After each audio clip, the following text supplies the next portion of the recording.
GTM Podcast 38 Blessing of Life Episode 26 Blessing 3 Appendix Illustrative Example Part 2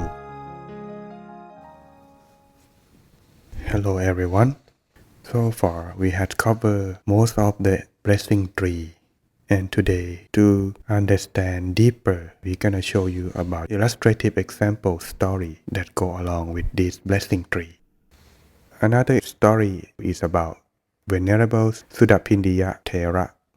When he became enlightened as an arahant, he recollected his previous life to see how he had come to attain enlightenment, and meditating to recollecting his previous life, he discovered that he had made an offering of only a handful of lime. Sudapindiya Thera was born in the era of one of the previous Buddhas. At the time when the Buddha had already entered Nirvana, the people of the country were building a pagoda or setiya in which to inter the relics of the Lord Buddha. Sudapindiya Thera was a man of faith despite his poverty. He thought, I have relied on the teachings and the virtues of the Lord Buddha all along.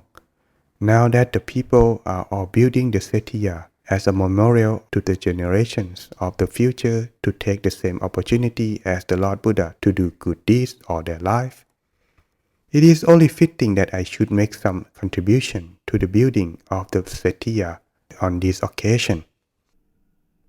With this thought in mind, Sudapindiya Thera felt strong faith in the Buddha and want to take a part in paying homage to the Lord Buddha along with other people.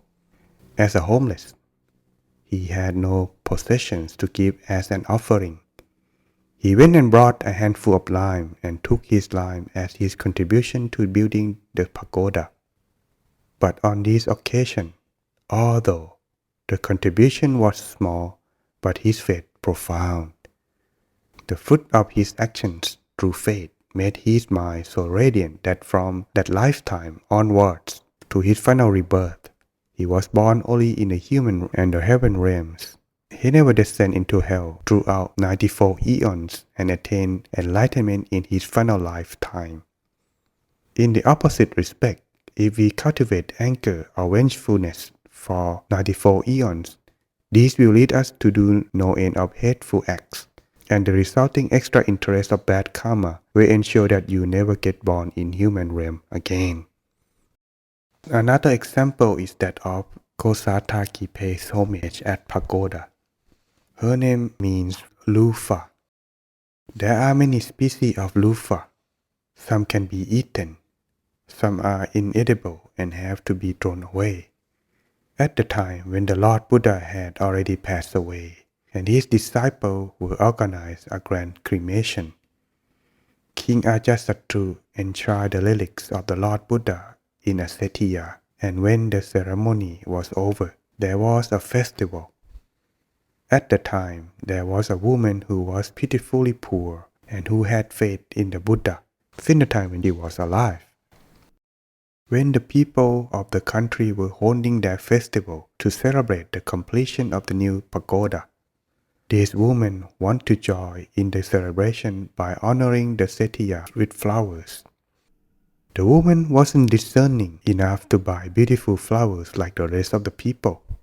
She went and collected 4 loofahs from the edge of the forest, golden yellow in color. These loofahs were priceless because no one would pay good money for something inedible. She took the 4 such fruits and set off in the direction of the setiya with the full intention to offer them to the homage of the Lord Buddha. She was in such a rush that she didn't look where she was going. So fixed was her mind and making her offering to the setiya. In her path, there were a cow and calf. The cow saw the determination of the woman and misunderstood that she wanted to harm her calf, and responded by the growling of the woman to death before she could reach the setiya. Even though the woman never reached the setiya, her mind had such a determination to accomplish her good deed, and that with the correct potential of a mind with shame and fear of evil, virtue, and the wisdom to appreciate the good deeds of the Lord Buddha, meant that as she was gored to death, she was reborn immediately as an angel. Her clothes become immediately refined as angelic garments of the same golden color as the loofah, and the angelic mention that arose as the result of her merit was also the color of the loofah. Indra, the king of heaven, saw the new arrival in heaven and asked what merit she had performed to cause the arising of a golden color mansion.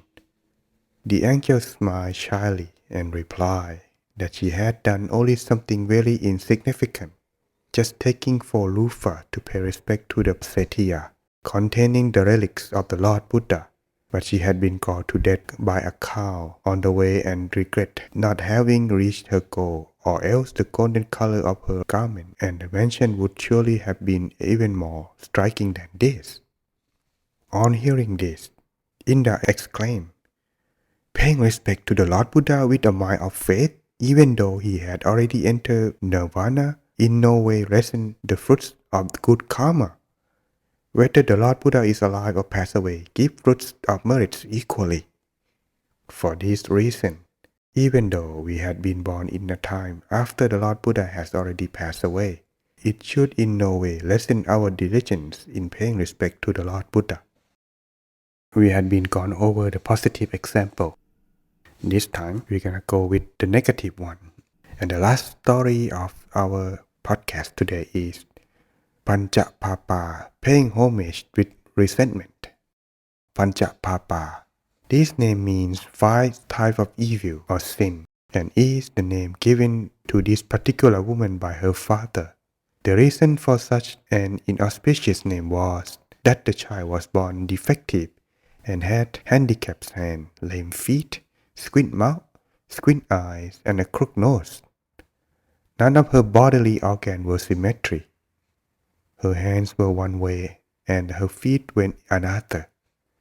Although the child was repulsively ugly, she had one attractive point. Her skin was so soft like that of an angel. Because of her good point, Panchapapa was to become the queen of the country in her late life.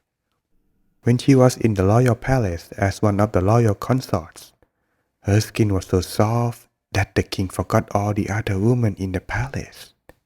The other consorts were so jealous that they framed her so that the king had to float her away on a raft downstream. But as soon as she reached the next kingdom, all it took was one touch for the king there to take her as his queen. Everybody was so astonished that of a woman so physically deformed could come to be queen of the 2 kingdoms, that someone asked the Lord Buddha, "How could this be?" The Lord Buddha looked back at her previous lifetime and discovered that the woman had made an offering to a silent Buddha, but the offering was made out of anger. On that day, the woman was shoring up the wall of her house with mud. A silent Buddha also needs mud to build his hut, and seeing that the woman has more than enough mud, came bowl in hand and asked for some of the mud. The woman was reluctant to give away any of her mud, but gave the silent Buddha some anyway. Out of anger, she threw a clod of mud into the silent Buddha's bowl. At the time, he was scowling and her eyebrows knit together, her feet stamping the ground and shaking a fist at the silent Buddha. The result of her reluctant good deed in future rebirths was that her stamping feet were lame, her hand which drew mud was gnawed, and her scowling face was deformed beyond recognition. The good part of her deed, the generosity still gives its fruits, because the mud which built the hut, which helped shelter the silent Buddha from rain, gave her angelic complexion. But this could not diminish the bad part of the deed, that was not being polite to those worthy of respect. Thus, in conclusion, not paying respect to those worthy of respect, or not having faith in those who ought to inspire faith, clouds the mind, and the extension of this ultimately to become a fool. So everyone, from this illustrative story given the example of expressing respect to those worthy of respect, Now we know that it could benefit us in many ways and try apply this in our daily life so that we can learn from the wise more and more and become the wise ourselves as well. We will continue in the next blessing, which is the beginning of the second group of blessing, blessing 4, living in an amenable location. What is this about? How it can lift up and change the way of our life toward the virtues? Let's find that out in the next episode. See you again in the next podcast.